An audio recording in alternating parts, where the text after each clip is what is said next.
তোমরা জানো আমাদের বিটিএস এর 7 জন সদস্য, যাদের আমরা এঞ্জেল বলি, তারা আমাদের আর্মিদের উদ্দেশ্যে এমন কিছু কথা বলেছেন যা শুনলে তোমাদের মন খারাপ টুক করে ভেঙে চলে যাবে।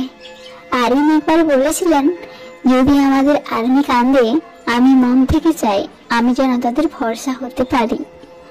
জিম বলেছিলেন, যদি আমি চাঁদ হই তাহলে আর্মি আমার গোটা দুনিয়া।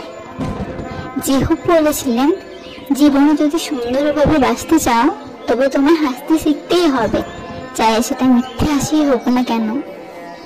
সুগা বলেছিলেন, আর্মি আমাদের ক্ষমা করে দিও, আমরা শুরু থেকে তোমাদের পাশে থাকতে পারিনি, কিন্তু যেদিন তোমরা সবাই মিলে আমাদের খুঁজে বের করেছো সেদিন থেকে আমরা চেষ্টা করে যাচ্ছি যাতে তোমাদের কষ্টটুকু অন্তত কিছুটা কমাতে পারি। জিমিন বলেছিলেন, আর্মি আমি সত্যি ভয় পাই, যদি কোনোদিন আমি ভালোবাসা পেয়ে যাই তোমরা যেন আমাকে ছেড়ে দূরে চলে যেও না, আমাকে দয়া করে ভুল বুঝো না।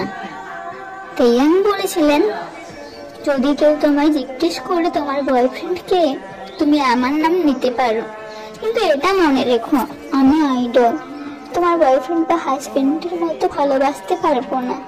তবুও আমি জানি একদিন তোমার জীবনে এমন একজন আসবে যে তোমায় আমার থেকেও অনেক বেশি ভালোবাসবে। জাংকুক বলেছিলেন, আর্মি যদি কেউ তোমাকে দেখে শীষ বাজায় তাহলে পেছন ফিরে তাকিও না, কারণ তুমি একজন মেয়ে, রাস্তার কোনো কুকুর নও। এই কথাগুলো প্রমাণ করে বিটিএস আর আর্মি এর সম্পর্ক শুধু সেলিব্রিটি ফ্যানের মধ্যে সীমাবদ্ধ নয়, এটা এক বন্ধন, এক অনুভব, এক ভালোবাসা যা কখনো ভাঙবে না।